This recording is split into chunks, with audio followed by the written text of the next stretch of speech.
Ciao, everyone. This is Esther. It's Alfred here, reporting from Sicily today. Welcome to our channel, You, Me, and Sicily. Or if you're returning, welcome back to our channel. Glad you are joining us here. We're two expats living in Sicily, and we come to you talking about all things Sicilian. And also, we go around the island featuring the people, the places, the history, the culture, and so much more. Hey, did you guys see the last piece we posted on the Aeolian Islands? What did you guys think? Leave us a comment.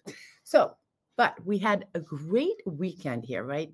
One of our dear friends, Andrea Scrofani, had a 50th birthday, and what a great event that was, Alfred. It was at, what was the name of that golf course? Picciolo Golf Course in Castiglione di Sicilia. It was just an elegant affair.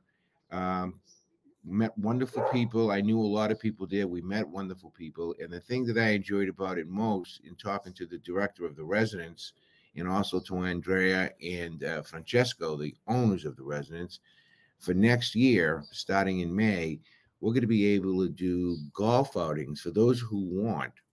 They get transported to the golf area, Esther, and they can spend the whole day there. And if they even want to extend their trip and stay overnight, they have 8 rooms up there. It's a beautiful 18-hole. Now, for those of you who don't know, the residence is the hotel that we use here in Artichokes. We put all our friends and also our clients who come here. It's called the residence. But so they bought this clubhouse, and it's a beautiful golf course that's extended. On that note, maybe we should mention you guys that we have the dates for the May 2022 tour set, and it's May 11th to May 20th. We've got a great set of places for you guys to visit. Obviously, the Catania, the Taormina, the Ortigia, Etna, and the vineyard, the food, the Sicilian Cart Museum. And the best part about this trip is that the Noto Infiorata, the flower festival, is going to be going on during that period. So chock full of great things. And as always, Alfred, great foods, right? You know, Chrissy Leone, our webmaster, will be putting it up in a day or two. It'll be online on our website, www.yumiansicily.com. But what's up there right now is our info for our December trip, right? That's going to be a great trip. Christmas Eve at our house with all the fixings. It's a lot of fun. We have a lot of great places to go for Christmas. We've done it several times in the past. It's always been a big hit. So we have those two posted. And then finally, within 2 weeks or 3 weeks, we'll have the dates confirmed for our June trip on the other side of the island, Esther. Yeah, that'll be Palermo, Monreale, Castellamare del Golfo, all those beautiful places. So keep on checking our website. And also what's on our website, what Chris already did, was she posted all our T-shirts and merchandise and stuff, all by people seem to be loving those T-shirts. We sold a ton of them. They're embroidered. They're beautiful. Almost 50 orders got shipped. Can you believe that? And they run true to size, great colors. Everybody loves the embroidery. And if you want some, either order through the website or you can contact Esther directly. What's that website again? yumiansicily.com. www.yumiansicily.com. But we're happy to, we're happy to start the whole merchandise stuff with our logos on it. And as time progresses, we'll be adding different items that we find interesting. So, but the T-shirts have been, and also the men's long sleeve, the hats, the women's V-necks, the men's polo. And also hats, the caps. So the next time I make an order, though, I'm going to get some XXL stuff, because some of you guys said, asked me. I talked to our supplier, who, by the way, is in America. Okay, the supplier is in America. So the T-shirts are so when we run out of stuff, we're just going to reorder stuff like that. So I'm going to get some XXL stuff as well. All right, so can we talk about that party again, because it really was spectacular. We'll expand a little bit about the party.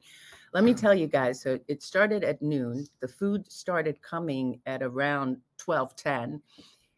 Maybe 25 types of appetizers, all types of things. Unbelievable. You had your crispelli. That was a little good. They were going around with little fried crispelli with ricotta. There was also caponata. There was a huge piece of ham. The cheese was great, right? There was a cheese. Prosciutto. Prosciutto is ham. I know, but it's prosciutto. We're in Italy. There was cheese that's set on a plate shaped like Sicily. There was that round cheese too, that Parmigiano Reggiano. What else did they have? They had tartare, they had shrimp, they had pesce spada crudo, which is swordfish, that raw swordfish. They had smoked salmon, all types. And that was just the appetizers, right? And then came the fish with, have you guys ever had this fish encrusted in salt? You buy a big piece of fish, you encrust it with salt and you bake it, and it comes out so moist, so delicious. First time I ate that here was a few years ago. That's a very typical Sicilian food. And then, of course, the pasta. There was the sugo, the pasta, the macaroni with the meat sauce. Then there was, what was in that ravioli? Ravioli. What was inside? Oh, I'm not sure, but I think it was some type of a cheese that I couldn't recognize. But it was, but we're not talking about big platefuls of food, huh? We're talking about little portions. You know, enough portions so you could eat a lot of stuff, and you don't really get filled up like you normally would if you went to a restaurant, for example. But wait, the piece that is the stonks. What did you have, Alfred Zappala, that you haven't had in 2 years? Well, let's put an asterisk next to this, okay? They had lobster risotto, okay? Lobster risotto. It was actually with pasta. A pasta risotto. Pasta. It was actually, bits of lobster in there, but they are Italian lobsters, not New England lobsters. Like, all right. So what's but the difference? I briefly got a flashback for maybe a tenth of a second. I tasted a piece of that lobster. Yeah, it was pretty. So explain to people, what is the difference between, because not everyone is watching from New England. By the way, let me know in the comments below where you guys are watching from. So let me explain. Tell us, because not everyone is from New England. Not everyone has had a Maine lobster, and not everyone has had an Italian lobster. So explain. The Italian lobster's claws, they're faced like this. Oi, che se No, I'm only kidding. Actually, crustaceans, lobsters especially, they're cold water things. They're not really warm water things. So there aren't really any lobsters like we know them in the States around Sicily. There are, however, lobsters up in the northern portion of the Adriatic, which are different in texture, taste, and complexity than the more rigorous tasting lobsters in the States. So, rigorous tasting. Yeah, there's rigorous tasting. It's just so wait, you had a very interesting experience, Alfred, with someone who ordered lobster here in Sicily, a client that came here, and you said, don't order lobster in Sicily. And what happened there? How much did they pay? 2 lobsters cost €300. Bananas, right? But they do have them, like in Antica Sicilia. That's ridiculous. They had it at the supermarket the other day. I'm like, how much does it cost? That lobster, and we actually bought one. Okay, someone bought me a couple of frozen lobsters. They were like, that was from the base. No, they were from from Eurospin. These lobsters had been bludgeoned to death. I swear to God, they were about 6 inches long. If they were in New England, they would have had to throw them back into the ocean. They were like the smallest. They weren't even lobsters. I would call them lobs. Lobs. Forget the stir. No, you lobs. But anyways, I'm glad I had it. The first thing I'm going to have when I go back to the States, if I go back to the States, or when I go back to the States, is going to be a lobster, a good old New England lobster, and some steamers. Okay, steamers are kind of indigenous also to New England, and also oysters, fresh oysters. Yeah, I don't like the oysters here because they serve they did have oysters too. They had all types. I want to do a call out. Wait a second. No, what about the entertainment, Alfred? Well, before we get to the entertainment, I want to talk about your friend, the sommelier. Raphael, a dear friend from the residence. He's a certified sommelier, and he chose 5 wines. And I'm really not a wine drinker that much. Practically not at all. And I didn't want to drink any hard liquor because it was 12 o'clock in the afternoon. So I asked him for some white wine because there was a lot of fish entrees, and I had a very delicious white wine that was on the dry side that was terrific, right? Yeah, I can't remember the name. It was, and the other thing that impressed me most, maybe there was 150 people there, or 200 people maximum 250 people. There must have been 20 wait staff. There was wait staff all over the place, impeccably dressed with white shirts, bow ties, black vests, and of course the masks. and set against an elegant background of a lush green 18-hole, golf course. The music that was played was kind of like, I don't want to say it was. I saw you trying to dance a little bit. It was, it was just great. It wasn't like, real rock and roll or rap or anything. It was kind of like pleasant. It was pleasant. Great music made for a great day. And of course, the company, Vanessa, and we saw, I saw and all the parents. Pepistrano from the Elephants Catani was there. His beautiful wife, Valeria. And by the way, good luck to Claudia Guglielmino, who has been chosen, she was telling me, to play in the World Championships in Israel. And Pepistrano also is one of the coaches for the men's flag. This is flag football. So they're both going to Israel to compete in the men's, the World Championships for flag football. So by the way, Claudia is the one that we did the arancini recipe. And check this out, you guys. So her passion is cooking, and she's a great cook. She is a doctor by profession, right? Yeah. She's a doctor and she's a full-time athlete.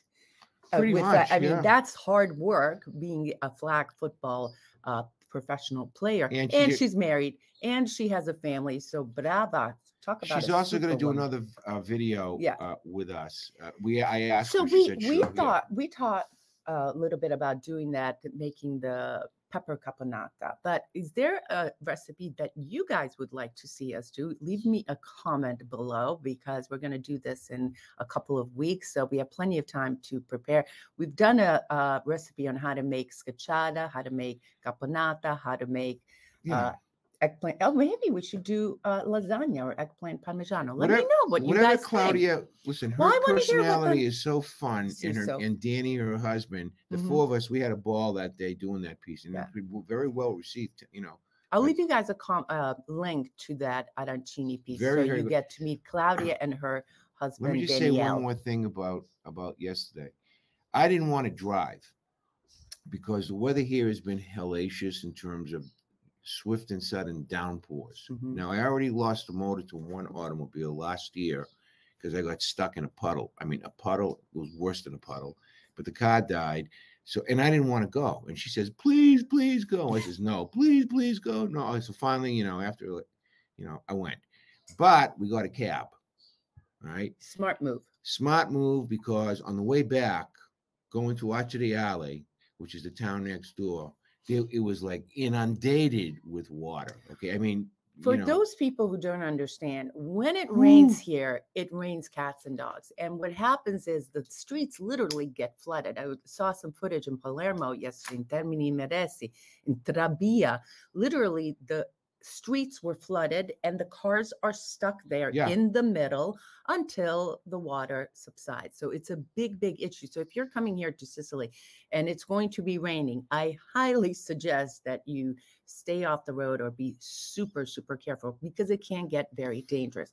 Now, Alfred, you failed to even mention about the accordion player from France. He came here from France, and listen to the story. So we go inside because it's raining outside, and this beautiful man starts playing the accordion and is singing in French. And I'm like, oh my God, I recorded a little bit of him. And his story is he came here to Sicily for a few months. He wants to learn Italian and entertain Italians with his beautiful music. He's a singer, an accordion player. And I looked into his box. He also writes music, because there was a bunch of notebooks with his with music in it. And I said, what is that? He said, I'm writing some music. So it's a beautiful combination of not only Italian music that he was doing, but also French music. It was honestly, hands down, and we have a lot of friends who are musicians, one of the most talented musicians I've seen here in a very long time. First of all, now that was her impression. Let me tell you about my impression with this. I was mesmerized by him, okay? Both of his left hand and his right hands were flying over the accordion keys, okay? I mean, I never saw a performance on an accordion like that. And by the way, that accordion that he was playing probably cost as much as a Mercedes. It was the most gorgeous. I mean, he's a maestro, this guy. Yeah. And I would love to sit down, not in the hubbub of a country club, I would like to listen to this guy give a concert. All right, that's how good he was, Yeah. and his voice was good, and he did a couple of classic French songs too that I actually knew about. And Chicas, what a great day, a terrific day. I'm glad I went. Yeah. Food These was are good. all my, these are are all our her Sicilian, our family, right? This is our Sicilian family and good friends here. So to me, being part of that was just beautiful. And we're so fortunate to have, they also say that we are part of their family. So yeah, they often say that to us. And I saw Claudia, Vanessa's daughter. Now, the first time we met Claudia, she was an infant baby. of maybe a year old. Mhm. And now she's a little girl. She's like 8. She'll be 8 years old. 8 years old. So we have seen these kids, and there are 4 of them total, grow up in Sicily. Mm-hmm. So you stop and think about that. And I'm American. She's a American, but we're not born and raised here. And we have experienced life with families here, Mm-hmm. with the children who know us their whole life, just about their whole life, right? It's just great. It's just a great feeling. So that's what we did yesterday. And the other thing that I wanted to discuss with you, oh, by the way, those of you who have asked us about our June tour, as soon as Chris Leone gets done. Yeah, we mentioned that earlier. Yeah, we'll have that up. We'll next. put that up in a few weeks. I think that's really, really important as well. So the other thing we want to talk about is because now it's October, it's fall foods time, and I saw roasted artichokes for the first time. If you guys have been here before on our channel, you know that is one of my favorite things, roasted artichokes. But the way they do it here in Sicily is very different. Obviously, they do it with the breadcrumbs, and I think your mom used to make it, your grandmother, stuffed with the stuffed breadcrumbs, and you put it in, you boil stovetop. it. We did it the stove on the stovetop. Your stovetop. cousin Josephine did it here once, where it was garlic powder, garlic, oil, Parmesan cheese, something else there, salt and pepper, obviously.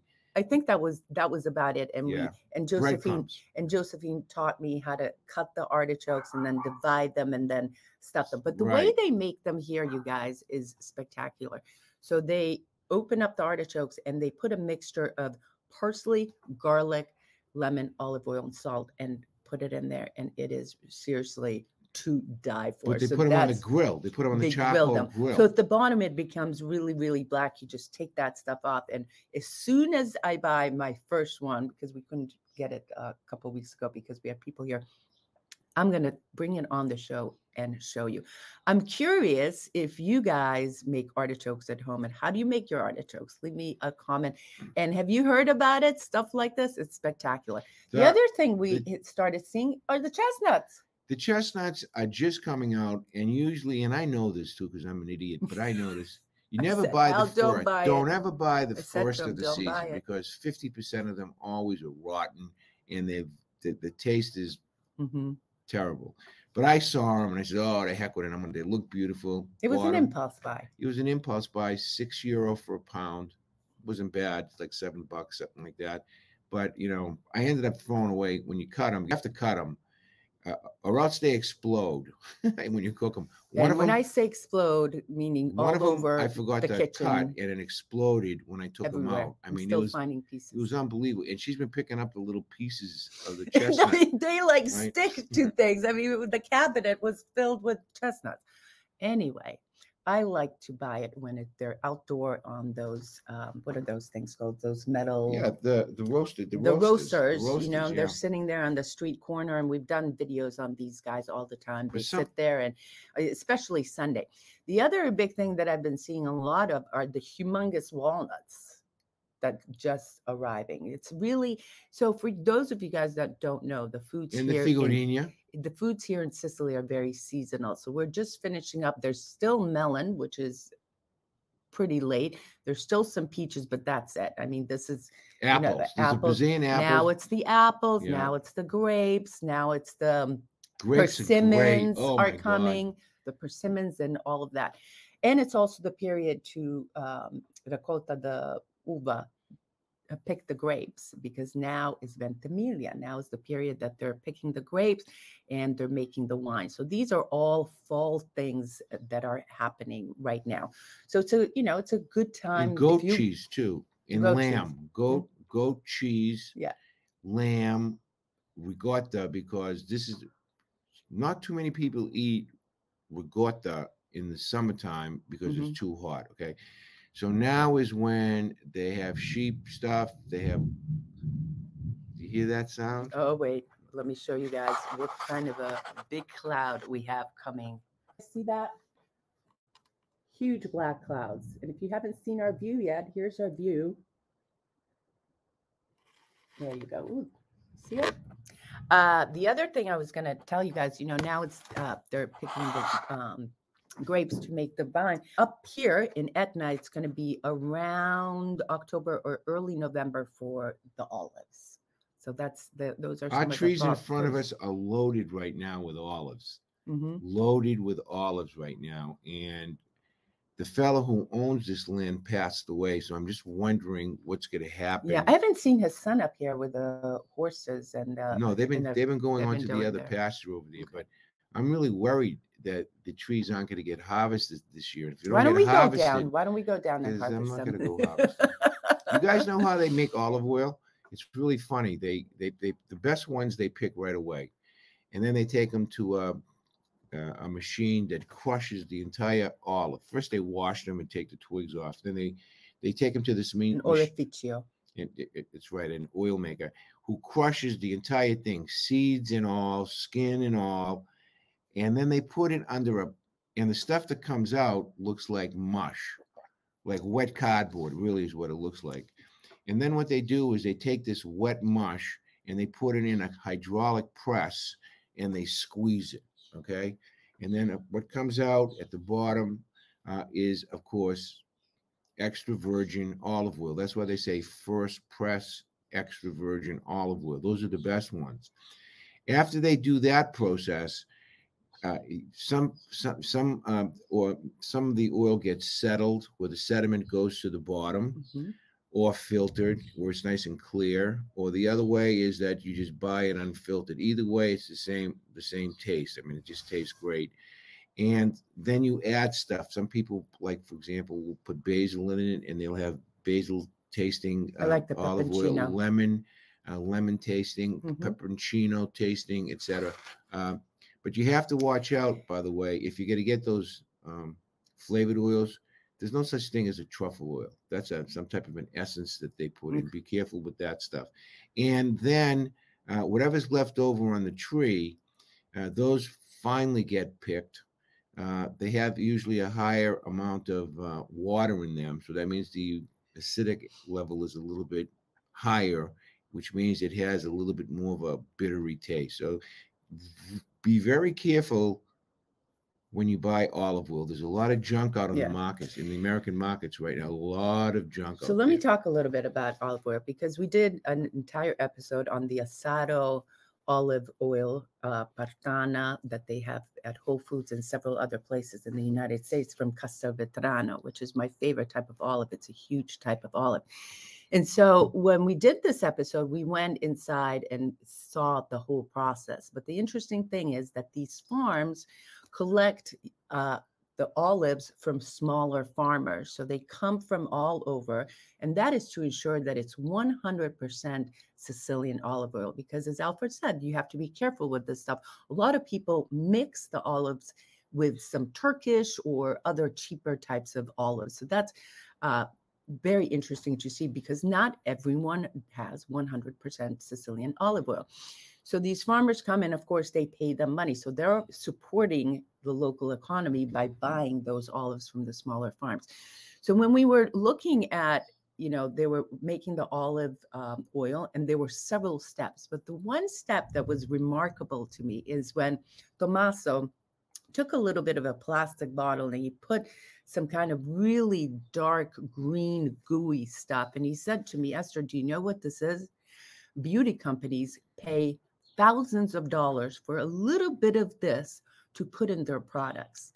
It's one of the steps of the olive oil making. And And like I said, the beauty companies, some creams have that in them. I don't know which ones. He couldn't tell me, but he said, yes, people do buy it from him. And I took that little bit home and I used it a little bit on my face, on my hair, and it is remarkable. So that is one step that I never knew, that through that process, not only are they making olive oil for consumption, but they're also giving a little bit of whatever's comes out to beauty companies. That was very fascinating. The other thing about the olive oil making process that was very interesting is to watch how the ancient people used to do it. And what they had was a wheel, and if I can remember correctly, there were 2 or 3 donkeys that were going around pressing it, crushing the olives, and they literally had a carrot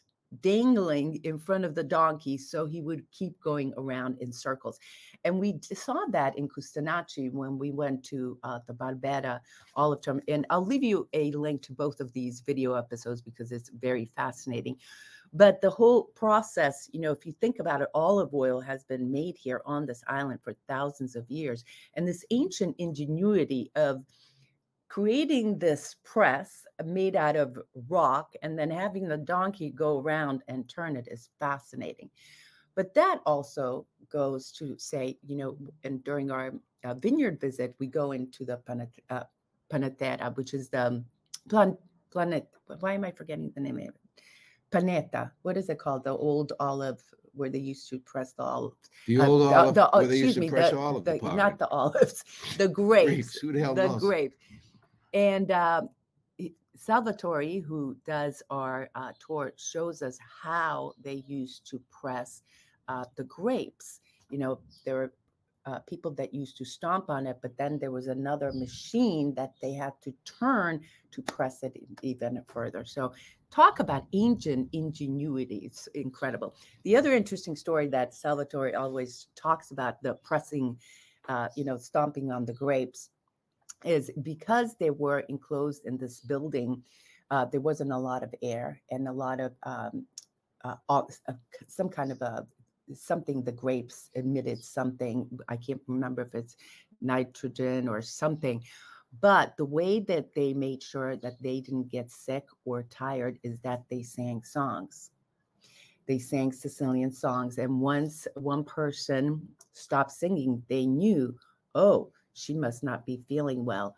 I got to get her out of here and replace her with another. So that, but talk about ancient ingenuity. Of course, stomping on grapes can still be done, but it's not legal to sell any grapes, any wine in that process. So I just enjoy seeing how things were made in olden times. And there are plenty of places here. I have a couple of practical tips. Yeah. Okay. Now, it's now October, okay? And that's when the harvest goes on. Mm-hmm. And by the time it's settled and so forth, maybe by first week of January, it's brought to the United States. It's shipped to the United States, arriving sometimes in February. So, which means that all the oil that you have on the shelves in the States right now is last year's production. Okay. That's why you'll see some discounters trying to get rid of their inventory in preparation for the new one.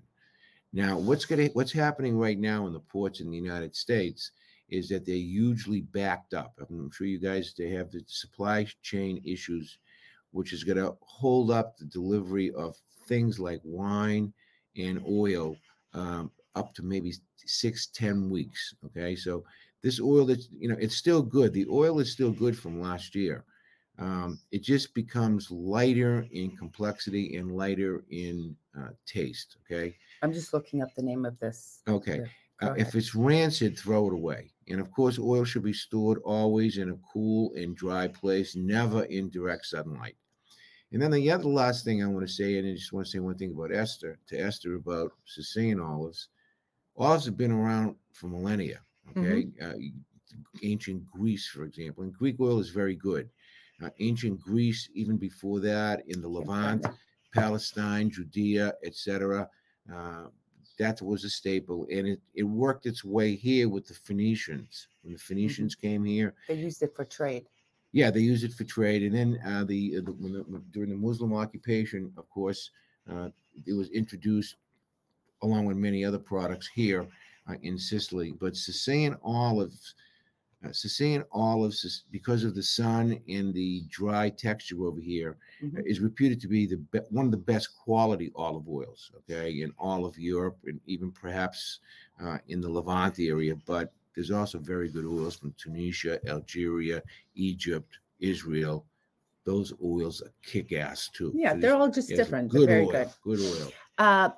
Okay.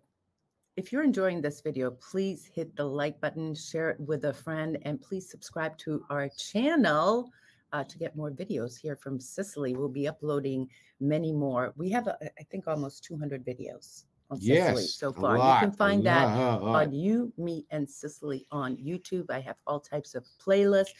Alfred, anything else you want to add? Just one more thing. Yeah, honey.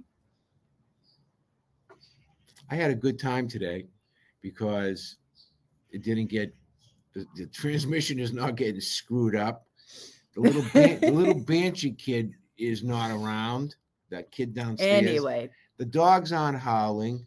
It's not raining. And my cigar hasn't gone out, not even one time. So for me, I look at it differently than Esther. I had a great time. Well, how is that different from what I look at? Well, you don't smoke cigars. I think you just like to disagree with me. You don't smoke a cigar? No, but how are you? Wait a sec. Wait a sec. How are you looking? Do you know how I'm looking at it? How? Well, you said it's different. How do you know what? Well, I mean, you don't smoke cigars. I smoke cigars. The Banshee kid doesn't bother you. It bothers me. I want to talk about how I look at it. I'm just thankful that you spent this time with us, listening to us and supporting our programming. So I love being here with you guys. So that's all I wanted to say. Okay. On that note, wait a minute. Yep. You and your lats notes. This is not a that note. An important note is that we're about ready to release some funds for our Sicilian project in preparation for our Christmas giving. Okay. We should have talked about this at the beginning. But in any case, we're going to try to give out 8,000 euro this year. Okay. We're in the process of collecting it. If you go to the Sicilian Project website, www.thesicilianproject.com, go to the donation page, please, or you can mail a check. The address is right there. Please make a donation, $10, $20, $100, tax deductible, whatever you can afford. We take that money and it goes right to. There's no overhead. There's nobody on paid staff with the Sicilian Project. We have a great president. We have a great board of directors, and it's all transparent. We'd like to get this money before Christmas. For Thanksgiving, actually, because people want to they just need stuff. You understand how it is. So www.thesicilianproject.com. Whatever you can do, that'd be great. Don't forget our T-shirts. Don't forget our trips. These are the things that help us bring programming to you that's free of charge on YouTube and other social media stuff that we do. So we really appreciate it. On that note, thank you so much for being here. And make sure you hit the like and subscribe to this channel. Thanks for watching. Ciao. Peace be with you.